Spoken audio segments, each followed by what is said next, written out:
Good morning, everyone. Or good afternoon, depending on what time you're actually watching this video. What I wanted to do today, in lieu of us having our second presentation that we normally have on the fourth Wednesday night, we're just putting out the video this month, but we'll be talking about insurance planning and risk management. So, when we talk about insurance planning and risk management, I really want to stress the purpose of insurance and the purpose of risk management. It's really to prevent catastrophic financial disaster. A lot of times there are insurance products that we will get to towards the end of today that are often pitched as ways to invest and ways to build wealth. But really, from a planning standpoint, insurance should be viewed as a way to prevent catastrophe. And then you should look at how to do that in the most affordable and efficient manner. So, kind of starting off today, what we're going to be looking at here is, and we drop this down a little bit. What we're going to be looking at here is really three main categories: insurance planning, and we're going to break that down into personal, property, and liability; risk management, and we're going to break that down into emergency savings and debt management; and then finally, annuities. And you might be thinking, annuities, those tend to be talked about more from an investment standpoint.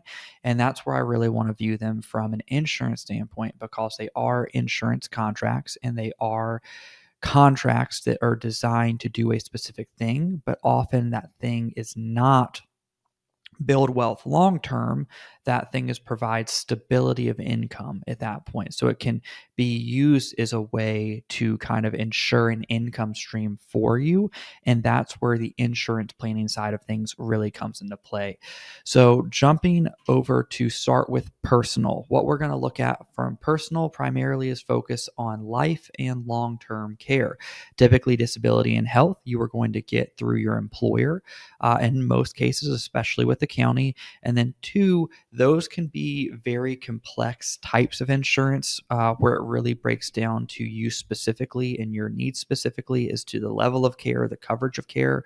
So I'm not going to cover those today on a broad spectrum, just because it would take several presentations just to cover health and what offerings there are at that point in time. But let's start off with life insurance. So starting off, I want to look at the two main types of life insurance. You have term insurance, and then you have permanent insurance. Now, term insurance is insurance that is designed to cover you for a set dollar amount for a set period of time. And then permanent insurance, other times referred to as like whole or universal life insurance, that is really designed to last your entire life. Now, there are certain times where you want to use both of these. I will kind of talk about that. I tend to lean from a preference standpoint for preventing catastrophic financial failure. Term insurance tends to be a little bit more, I'd say, efficient. You can get a higher amount of coverage for a cheaper premium at that point in time. Whereas permanent insurance is often pitched, you'll see right here, is an investment option or a way to kind of have lifetime worth of savings, but something that builds for you on the other end with a cash option. They tend to be a little bit more complex. I typically do not prefer using those outside of certain estate planning needs, just because term does tend to be significantly cheaper and you can get significantly more coverage through term. So, term insurance is very straightforward. There's really nothing super fancy about it. It's pretty much going to be you pay a set premium, and for that premium, the insurance company will promise to give you life insurance payouts if you pass away within a certain time. And I'm going to click back here. So let's say hypothetically you wanted a 30-year term policy for 500,000. What you would do is you would go through underwriting, you would probably take a medical exam, and the life insurance company would say, okay, well, your premium will be $50 a month. For $50 a month, and you pay that every month for 30 years, for $50 a month, we will give you $500,000 of life insurance coverage if you were to pass away within that 30 years. Now, a lot of times I'll hear the argument against term life insurance is you get nothing out of it. So you pay into something and you get nothing out of it if you don't pass away. I would argue you not passing away is the thing you get out of it. But even if that's the mindset you want to go in, what you typically would look at is having someone say, oh, well, you're paying $50 a month, you're building, like, getting all this money to the insurance company, and then 30 years in one day, you're not covered, which is true. But ideally, your assets are building during that time to where you can self insure. And if you were to do that and you were to get a term life that has a reimbursement rider to it, which is an add-on to where, like, oh, well, they'll pay you back that premium. Your premium is going to be significantly more expensive. And what you can look at is if you took the difference between that higher premium that you got reimbursed back and you just invested it for 30 years, it's going to be more than the extra premium you're paying in. So you really have to think of it not as a matter of I'm throwing this money away. It's more kind of like car insurance, where you're doing it knowing you have protection, but it's something that you just want that prevention of financial catastrophe. If you try and get to where, oh, well, they'll reimburse my premium, or you go a whole life where you build a cash balance and you start running the numbers, you can really see that having a cheaper term policy and then taking the premium difference from those more expensive plans and just investing that difference in an index fund or a brokerage account with an index fund, you can typically get a higher long-term return out of the investment option at that point in time without having to use an insurance contract, because ultimately these are insurance contracts. You are agreeing to something with the insurance company, and insurance companies, I always like to say, are not charities. They are not trying to give you a good deal.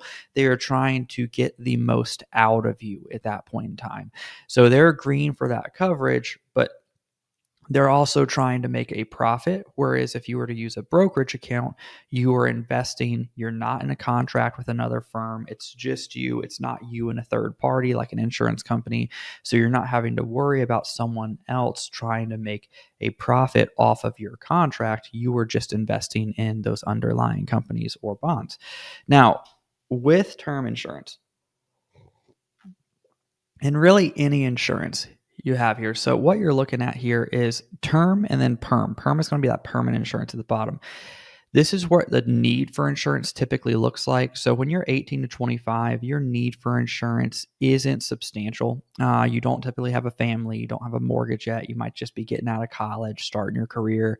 You get a family, you get a mortgage. That's where that insurance coverage becomes pretty paramount, just because there are financial assets that are dependent on your income at that point in time. So you at least want to look at having enough insurance coverage to cover debts and then provide your family members and children the same quality of life, really until they can become independent at that point in time.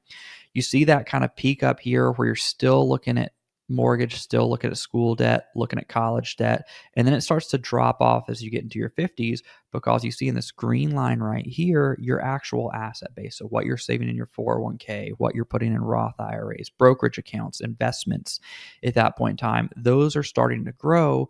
So when you get term insurance, you don't necessarily need term insurance for your entire life. You just need term insurance up to the point where you can now self insure yourself. So if something were to happen to you right here, well, your spouse can live the remainder of their lives very comfortably, not changing their lifestyle, just because you have enough in investment assets that they can afford to do that without needing insurance. That's where term insurance becomes far more efficient, because you are not paying a premium every single year for coverage all the way through the end of your life. Now, where you do see permanent insurance come into play in this 50s and later range, mainly that's going to be around wealth transfer and any major debts at that point. So wealth transfer is going to be the big one. That's when it comes to an estate issue. I'm not necessarily going to get into that very deeply in this presentation. We'll get in that more in estate planning, but that's where whole life insurance can be beneficial if you were trying to pass assets generationally in a tax efficient manner, depending on the size of your net worth and the size of your wealth at that point in time. Now, when we talk about permanent life insurance, so jumping back to that for just a second, really what we're looking at is whole life and then universal life. So, really, both offer lifetime coverage, both offer a savings or investment component, if you will. Universal life just typically adds a little bit of flexibility to like the premiums you pay. There's usually more options within a universal life. Now, the savings component or the investment option typically gets, I think, oversold a little bit. You often hear terms where you're like, oh, well, with a universal life policy, you can build an investment option that then you can loan against, or you can take out a loan from the life insurance company. And you'll hear the terms, you'll use other people's money tax free to build your asset base, which is all great when it's done from a marketing stand. But when you look at the cost associated with it and the risk associated with it, it's extremely high at that point. So, a lot of times these contracts are not small. They are not very transparent, and they are not necessarily easy to understand, especially if you're not in the insurance world at that point in time. So they have a lot of complexity to them, and they offer a lot of, I would say, features that end up being sometimes a little bit more detrimental than they are positive at that point. So if you are looking at whole life insurance or you are looking at universal life insurance, just make sure you're looking at it for the right reasons. Do not look at it as a way to grow wealth while you're early in your career and you're building wealth. Do not look at it as a way to have an alternate form of lending at that point in time. If you're looking for whole life insurance or universal life insurance, I would say you're either looking at it from an estate planning standpoint, or you genuinely want a whole life insurance policy.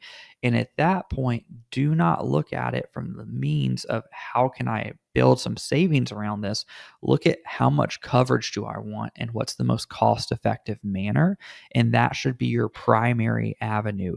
Even if it's whole life, those should be the two things you look at. What's the amount of coverage I need, and what's the cost associated with it? How can I get that cost down at that point? Because if you want the whole life coverage, do not get sold on all the bells and whistles of having it be an investment option that ends up being far more expensive than if you had just gotten a bare bones policy at that point in time.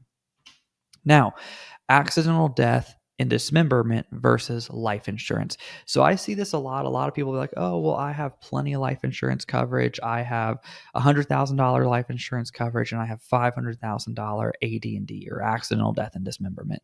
Now, these are different. Accidental death and dismemberment does not pay out the same as life insurance. It has a different set of restrictions.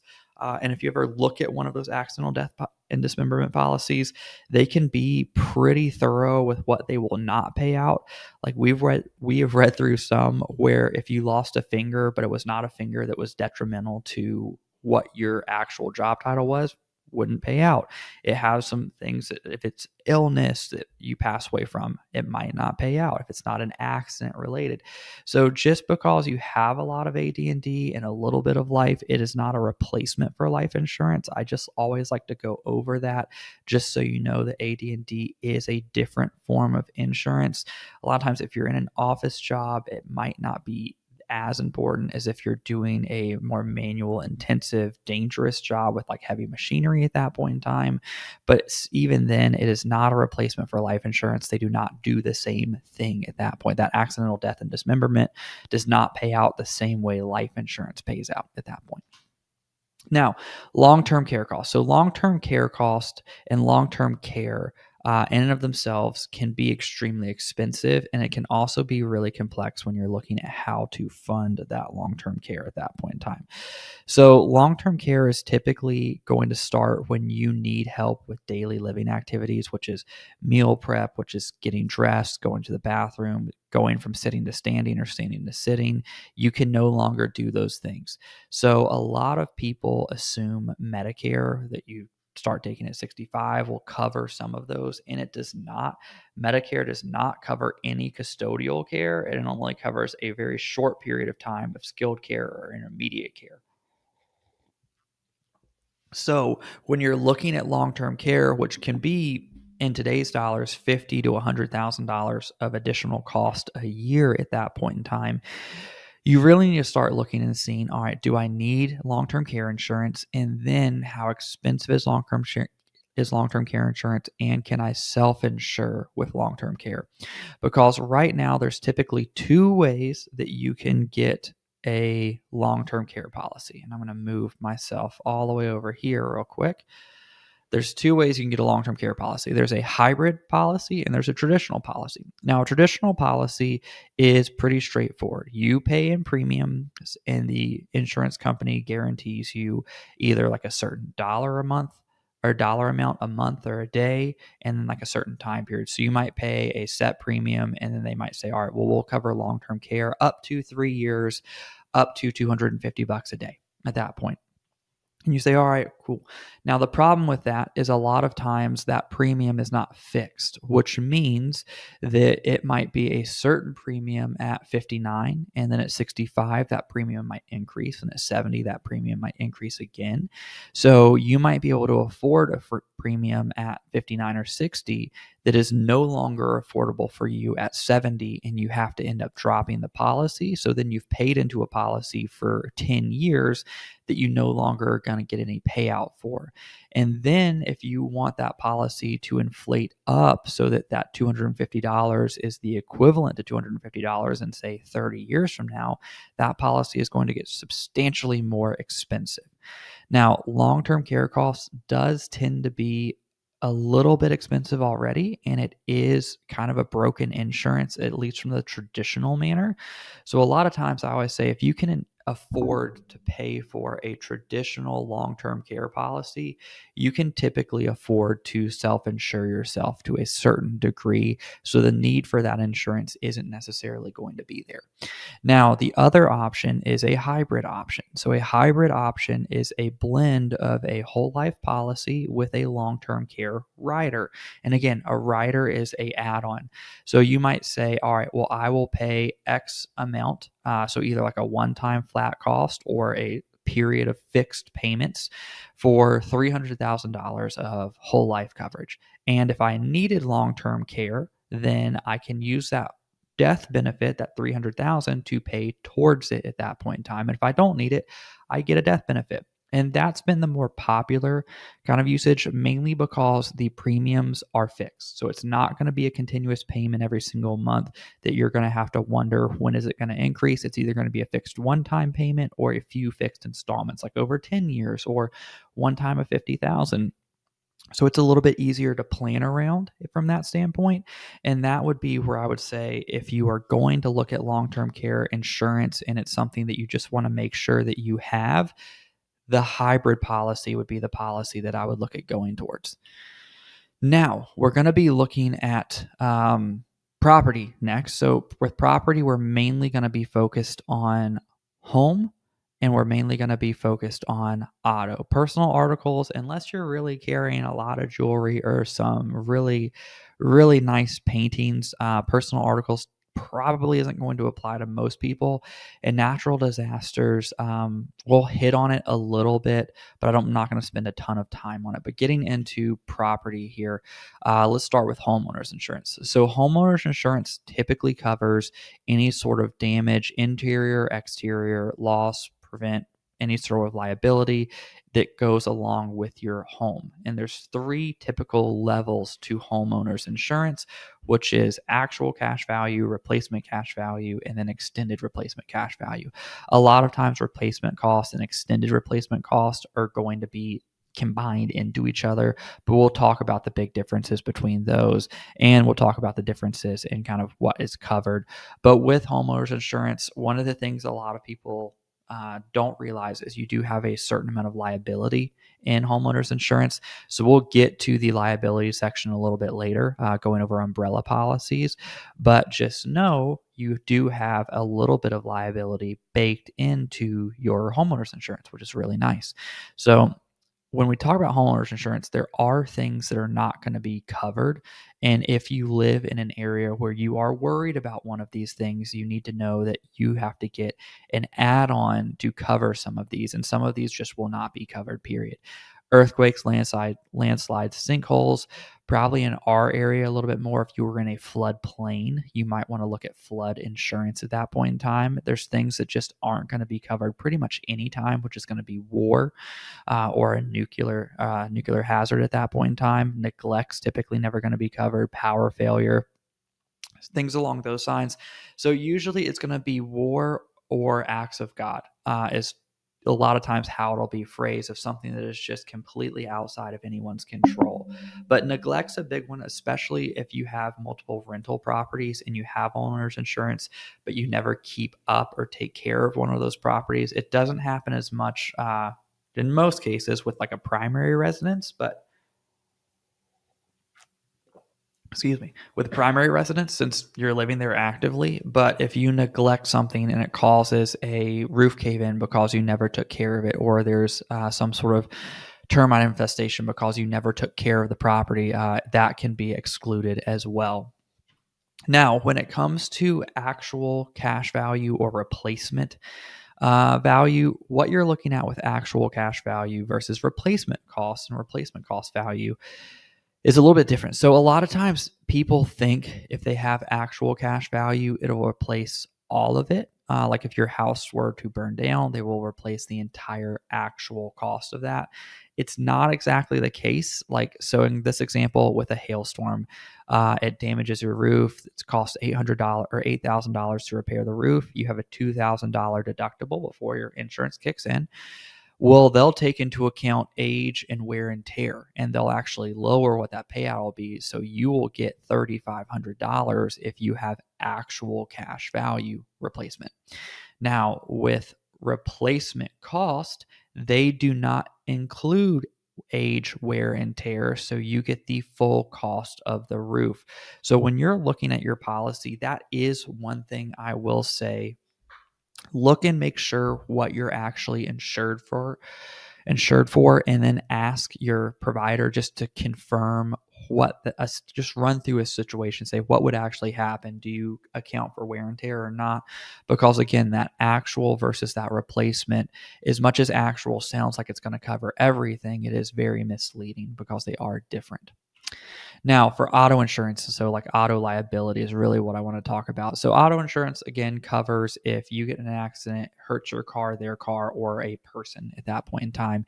And typically you'll see it referred to in like three numbers, like 25,000, 50,000, and 20,000. I really want to go over that because where we see the most questions are what exactly do these numbers mean, and then how does that apply to me at that point in time? So those numbers are going to be bodily injury liability per person, then bodily injury liability per accident, and then property damage liability per accident. So that 25 is going to be injury coverage per person. The 50,000 is going to be injury coverage per accident, and then the property, that 20,000 is going to be injury coverage per property. So let's look at some examples. So let's top example here. You're going to see you hit another driver. It causes $20,000 in injury and $15,000 in property damage. All right. Well, what would your insurance cover? So your insurance should pay both amounts because all injuries and damage fell below coverage per person. So you had $20,000 caused in injuries. All right, so if it's $20,000 caused in injuries, well, you have $25,000 of coverage per person, and you have $50,000 for total. So with this, you hit another driver, so one person, and it only did $20,000. So that's below the per person incident, and you have $20,000 of actual property damage, so, and that only caused $15,000 of property damage. So you fell below both limits, so you don't have to pay anything. Now we go to the next scenario. So you're at fault in a crash, but in this case, you injured the driver and two passengers. So you injured three different people. Each person has an injury of 25,000, and you may think you're covered because you have 25,000 per body. However, there's a $50,000 maximum for insurer you will pay out per your accident. So what that means is you have a $25,000 per person, but a $50,000 per accident. So you injured three people, $25,000 a piece. So that's 25,000 for the driver, 25,000 for the first passenger. Well, now you're already at that $50,000 limit. So that last $25,000 for that third passenger is going to be on you because your total cost is $75,000, but you are only able to cover $50,000 maximum at that point in time per accident. So that last person, you have to come out of pocket to cover at that point in time.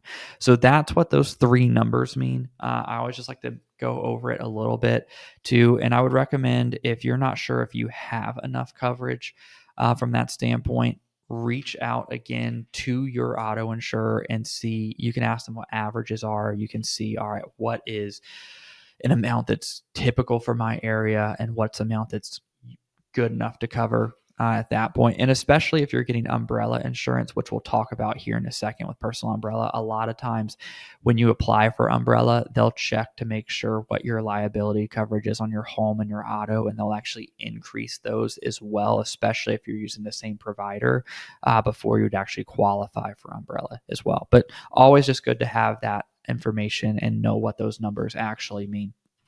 Now, umbrella insurance, and we're going to talk about liability moving to here. So we're going to talk about umbrella. We're going to talk about professional liability. I'm not going to get into errors and omissions in domestic and contractors just because those are extremely specific to certain industries. For most people, professional liability and umbrella is going to be all they need to know at that point. So umbrella is going to be an additional coverage of liability. So you have the liability that's baked into your auto. You have the liability that's baked into your home. Umbrella is going to be up and above that.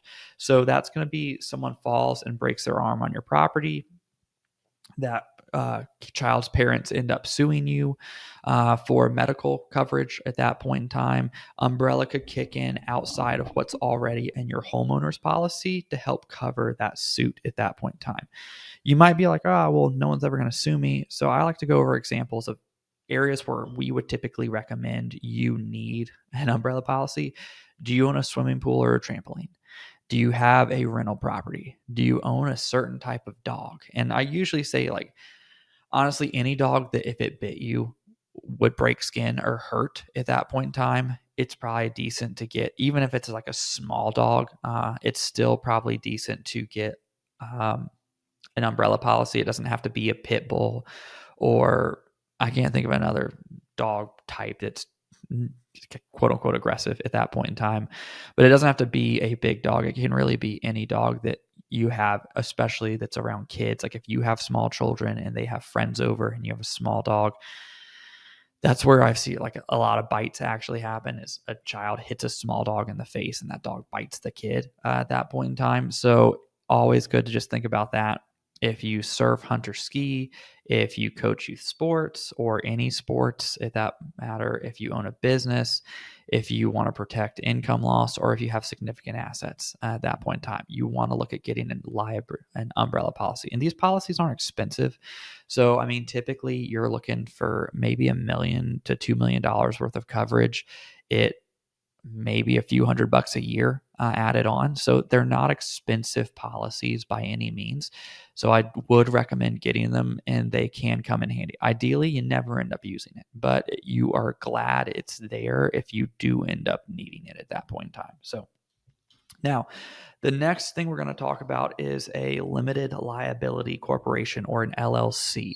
So this is going to be really liability coverage if you have a small business and you want to protect your personal assets at that point in time. So if you have a small business and you want to protect anyone coming after or necessarily suing you through that business, you want to protect your personal assets and separate the business assets from your personal, is creating a limited liability company. And it kind of shields your personal assets from your business assets. I often say, like, if you have a rental property, look at getting an LLC to own that rental property at that point in time. It doesn't add that much complexity to a tax return. But it is something that if someone were to get hurt on that property and then sue you as the property owner, it protects your personal assets at that point with that liability shield in there. So one of those things, it can be useful. There's a lot of benefits other than that. It gives you a couple options too, specifically on the tax options of flexible ways of how to take income. So if you have a small business that's really taking in a lot of income, or if you're a county employee and you have a spouse that has a small business or a side job that's starting to pick up income, there's some flexibility and options of how you can take that income. It's not super expensive. It's got a lot of flexibilities at that point. but it is something that I would look at doing if you're really starting to see that small business or rental property pick up. It's just another form of protection at that point. Now, lastly, we're going to talk about risk management. Now, everything we've talked about up until this point have been ways to mitigate risk, to prepare and set yourself up to where if a risk happened, it does not financially devastate you at that point in time. The next two ways we're going to talk about are going to be ways of avoiding risk or setting yourself up in a way to essentially, when a situation arises that can be detrimental, you are prepared. So you're actively preventing risk. So it's risk management from a proactive standpoint, not necessarily a contractual standpoint like an insurance company where you're preventing catastrophe. But this is going to be managing risk in a way where it's all those small instances. So think of risk management as opposed to insurance coverage. Like insurance coverage, if your house burns down, you don't have four or $500,000 now to just actively, well, I'll just build or buy another house. That'll be no problem. I had enough emergency savings. No, if you do have that much in emergency savings, that's too much in emergency savings. You need to have that doing something for you. But if you get in a car crash, there might be some cases where you can just if it's a fender bender, oh, well, I have $1,000, I'll just get it fixed. That's fine. But if it totals your car, a lot of times you don't have the assets just to completely replace the car at that point. This would be more along the lines of building an emergency reserve for car repairs if you lost your job and you need to float your expenses for a month or two while you found a new job. If you have unexpected travel, a higher than expected tax bill, unexpected medical expenses that aren't detrimental. Health insurance is going to cover a lot of that. Think of medical expenses as I had to get a tooth or a cavity filled and it was $400. Don't think of it as I had to get a kidney taken out and it was $100,000. That's where medical insurance comes in. So think of that small scale health emergency, pet emergency, for example. This is the one I always use. I have a small dog that somehow swallowed a Yukon potato completely whole, and for some reason it didn't digest. He didn't break the skin when he swallowed it. I don't know how it happened, but we ended up having to get that surgically taken out. So it was probably the most expensive potato I've ever purchased in my entire life, but it's something we had to tap our emergency fund for because it's not something you would regularly expect at that point, which was just great. Or like a home repair. So window breaks, something like that. But having an emergency reserve and having that risk management kind of mindset is when something happens like this, you don't have to go to a credit card. You don't have to start really trying to push yourself a little bit. You have those assets where you can cover it and you can cover it without having to take on debt. Because if you have a repair like this, and if you're like many Americans that over $400 for emergency means they're going to have to take on some type of debt at that point in time. It's getting better, but there's still a large percentage of people that would need to take on debt for more than $400. What you're ending up having to do is you're having to pull that on a credit card, which then essentially builds up your debt to income ratio, which we'll talk about in a second. But it causes you to start having interest. It's going to be accruing. It is a bigger hurdle for you to get over. And inevitably, you're going to have another small emergency because with insurance cover style emergencies, you might have one every few years. With smaller emergencies, you're probably going to have a few a year. You're going to have a tire blow. You're going to have something unexpected happen for maybe $400 or $500 on a pretty regular basis at that point. So you want to make sure you can handle those throughout the year at that point in time. Because if you can't and you get behind on a few of them, well, suddenly you end up a few years later with a few $1,000s in credit card debt. You're making regular payments trying to get that down, but you're never able to fully save in order to prepare for the next emergency. And that can be a very detrimental cycle. Now, with part of that, I mentioned your debt to income ratio. So, debt to income ratio is how much debt to how much income you have. You typically want that to be about 36%. So, you have your debt coming in and you have your income coming in. That's what that debt to income ratio is. So, if we look at it this way, you have a mortgage, you have student loans, and let's say you have $400 in credit card debt a month. Then you have $6,000 of income.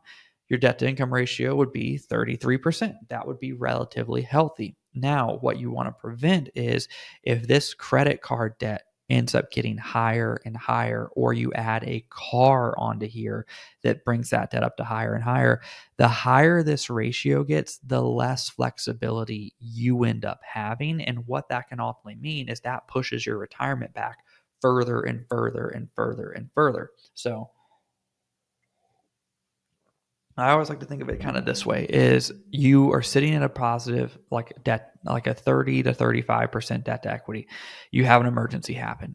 If you don't have an emergency fund, that has to go on credit cards at that point in time. So you have $1,000 worth of emergency happens. You have to put that on credit cards. Well, suddenly your debt to income ratio goes from 33 to 40 at that point in time. Let's say it's 40. And that's fine. You start to work it down. You get it down to 38, 36. Another emergency happens. Well, now it's at 45. Then you have to buy another car or whatever it might be, or your spending just gets a little out of hand for a while and it gets up to 50. Well, now if you haven't already baked in savings into that for retirement, you're really just trying to get by. And if that debt to equity ratio really starts to get over 50 at that point in time, if any sort of emergency happens, it's going to put you in such a place where you have such little flexibility in your month to month expenses that you are just not going to be able to manage any sort of variation. And there's always going to be variation. You're going to have inflation adjusting your expenses a little bit every single year. You're going to have interest rates changing. You're going to have credit card interest rates now, which are getting up into the 20% range. So you're constantly losing at that point if you're paying just that minimum payment at that point. So having these risk management kind of techniques or having them in place are extremely important because it prevents you from falling too far behind, and it allows you to have enough flexibility where you can properly save for retirement. Because if you're sitting constantly year after year after year with no emergency savings, you're constantly struggling with debt, your debt to income's just staying above 50 at that point in time, the likelihood that you're going to be able to put enough away for retirement in order to see yourself retire, and the likelihood that the amount you're putting away for retirement is actually enough to float your entire monthly expenses as they are sitting right now with all this debt payment is really low.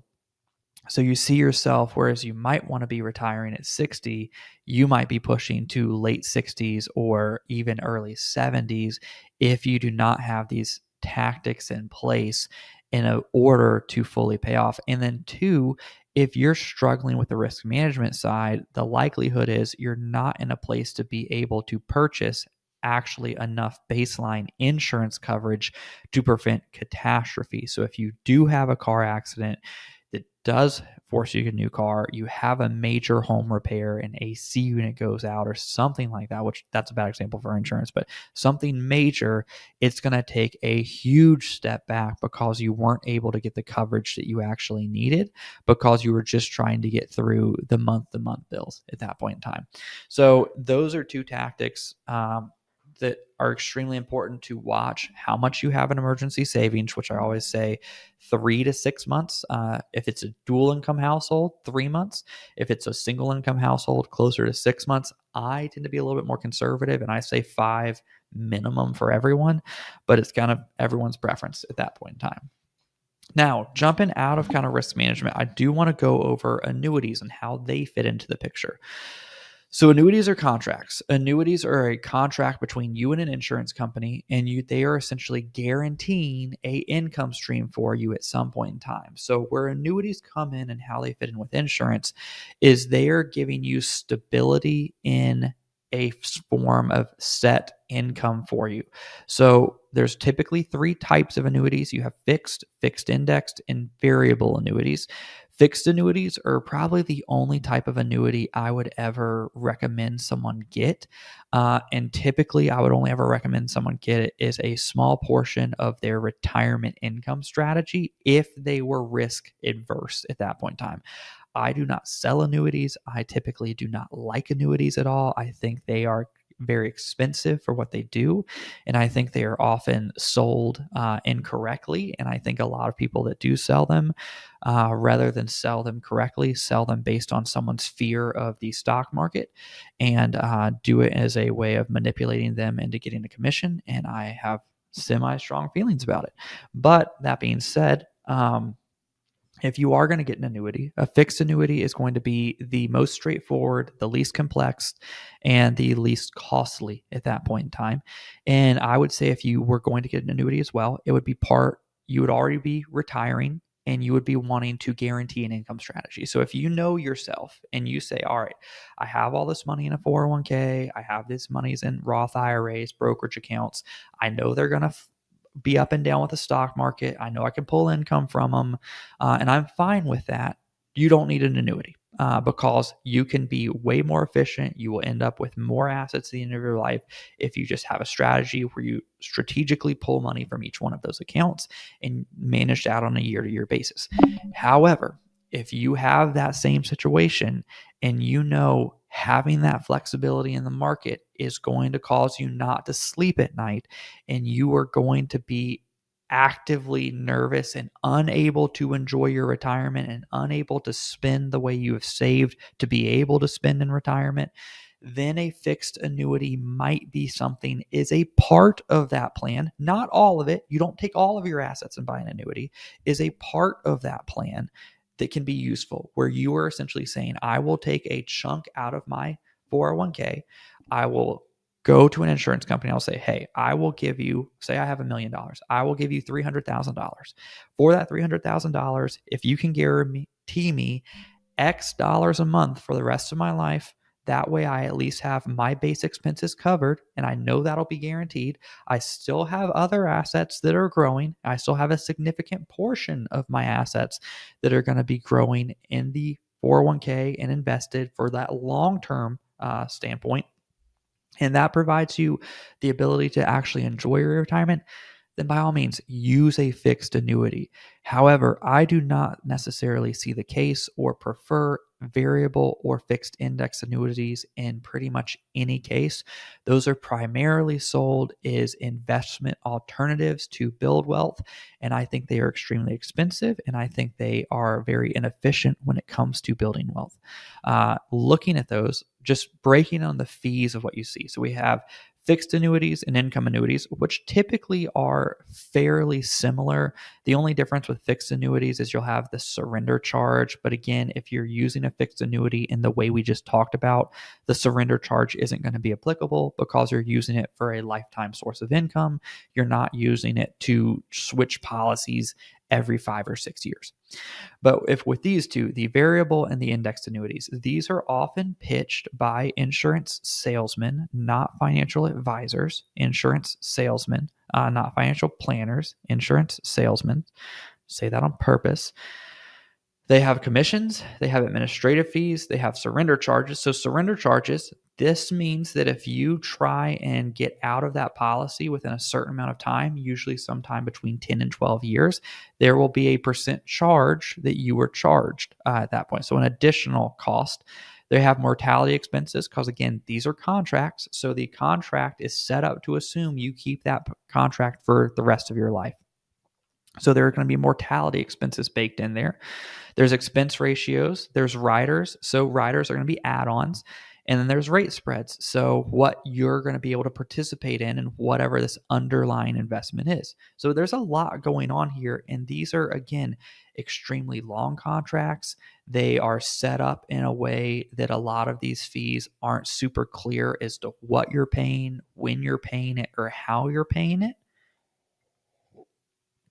They can also be misleading as to what type of balance you're actually getting. A lot of times on variable or index annuities, you'll see multiple different account values. So it's like there'll be a surrender value, a cash value, an income value. All of them are typically dramatically different with what that account's actually worth at that point in time. So there's a lot of things in here that I think are not explained well or intentionally left very vague and opaque. There's not a lot of transparency in annuities at that point in time. But they're often sold essentially is a way to say, oh, well, look at 2008s or look at 2020s where the stock market dropped a lot. This wouldn't have dropped that much. And then we'll give you stability. And then in turn for that, you'll pay a set fee. Because again, these are contracts. So this is you making an agreement with an insurance company. The insurance company is quote unquote taking the risk, and then you are paying for it. The insurance company is not a charity. They are not giving you something that is a fix all product that's going to prevent any sort of financial loss, but give you a whole ton of upside because they're able to not let you have any loss because they cap your upside. That's the rate spread at that point in time. So what you actually see over a pretty decently long period of time, like 5-10 years, is these will actually lose traditionally to just straight investing in the broad market, just because that upside cap is typically so detrimental and they typically are so fee heavy. So looking at a breakdown here of different fees with an annuity and with a just regular investment account. So I kind of have a range here, and this is just on some. So I don't include riders, or sorry, I don't include rate spreads. I don't include surrender charges here, and I don't include investments here. I'm really just looking at commissions, administrative mortality, and rider costs. So it's actually going to be more expensive than this. But with the rate spreads, the investment options, and the surrender charges, this is going to be dependent on various plan, and it can be extremely wide. And this is going to be if you drop it. But this can range from about 15 to 2% on the surrender charges. So just think of that. But if we look at a commission, so just a regular policy, total cost in the first year can be between 2 and about 11%, between a 1 to 8% commission, about a 0.3% administrative cost, a 0.5 to a 1.5 mortality cost, and then a 2.25 to 1.15 percent rider, which means on $100,000, what you would be paying in the first year is between $2,000 and $11,000, and then each year after that, you would be paying between $1,000 and $3,000. So not only are you paying a massive amount with that commission up front, and I would say a lot of these have a commission that's probably closer a little bit to that 8%, but you're also paying a really hefty fee when it comes to that account year after year after year after year.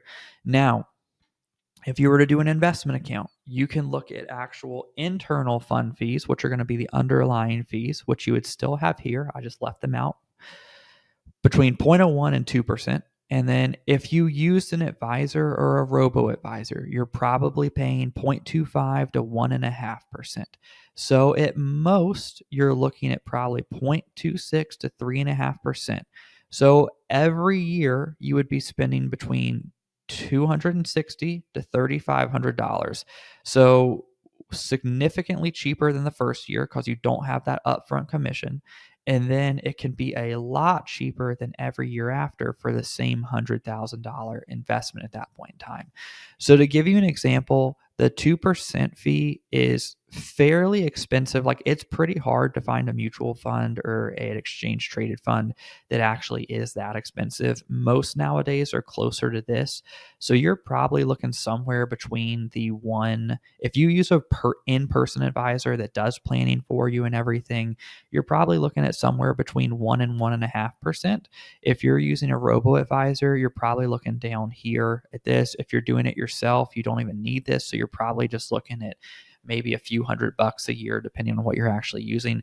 But it is far, far cheaper. And what that means is, and I'll show this over time, what that means is, well, look at this. So we have same balance here. So we have Case Wood, which is $100,000 with a 10 years. And then we have a rate of return of 7. So that's the same thing on all of these. We have an investment fee of 1%. Then we have a fee of 1.8%. So if you use, like, I'd say an average advisor is going to be somewhere around there. A more expensive advisor is going to be around here. And then if you were to use an annuity and you were to take that upfront cost and average it over 10 years. So what happens is the balance of that account with the annuity at the end of 10 years is assuming the same rate of return. So there's no spreads or anything. We're assuming the same rate of return on all of these. You're at $146,000. just from an expense standpoint. If you use the more expensive advisor, you're at $166,000. If you use the average advisor, so just the average, not a more cost effective advisor, just an average advisor, you're at 179.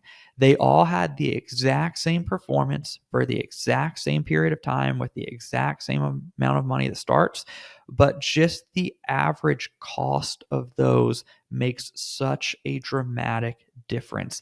That's why I say when people say, oh, well, annuities prevent a lot of loss, they do XYZ. Yes, but over time, when you start to see that average annual return come into play, it is very, very dramatic at what that cost does to you over time. And there are a few things that you can really see over the course of decades that affect a return. One of the most profound things is the cost, is how expensive is that portfolio? How expensive is it to run that investment? And with insurance products, you are having to really pay a third party a decent amount of money because it is a contract. It is not a straight, clear investment avenue. So you aren't even getting, and that's, you're not getting financial planning advice. You're not getting someone you can bounce ideas off of. That's just a contract. So you are paying someone for a contract that's going to charge 3%. Then, if you want advice on top of that, you are going to be paying someone else for that as well. So before you jump into an annuity as an investment option, just know what they are, know what those costs can do over time, and just make sure if you're using it for the way in which I think it would be best utilized, which would be a simple, straightforward fixed annuity is a portion of your retirement income strategy, not as a way to build wealth, not as a way to avoid risk in the stock market, because you might be avoiding volatility in the stock market, but you're not avoiding risk. Your risk is baked in at a high expense. That is the risk. So you might see this be a little bit more volatile, but you're going to end up with a lot more than this. So this might be a smooth ride, but so is just a savings account and it's not doing anything for you. So just know you might be avoiding one type of risk and just taking on the risk of having a really expensive portfolio. But that's pretty much everything for today, guys. So again, my name's Andrew Castleberry. I am one of the financial planners working with the county, offering individual financial planning services. All costs associated with these are covered by the county at that point in time. So no cost to you. We don't do any sales. We're fiduciaries. We don't sell annuities. Everything we do will be covered by the county. We cannot be essentially get any compensation from you. So it's just a free consultation. We'll do a 2 meeting process, go over where you sit, where you're sitting financially, and we'll put together a financial plan for you and really walk you through what steps you might need to do to make any recommendations, what you might need to do as far as changing 401k allocations, and just making sure you're really hitting on all cylinders for your retirement goal. But reach out to me at my retirement plan at investplanadvice.com or my phone number here. Or if you don't have this, reach out to Benefits Through the County and they can forward my contact information as well, and we can get something set up and scheduled. But I hope this was helpful and hope you have a great day.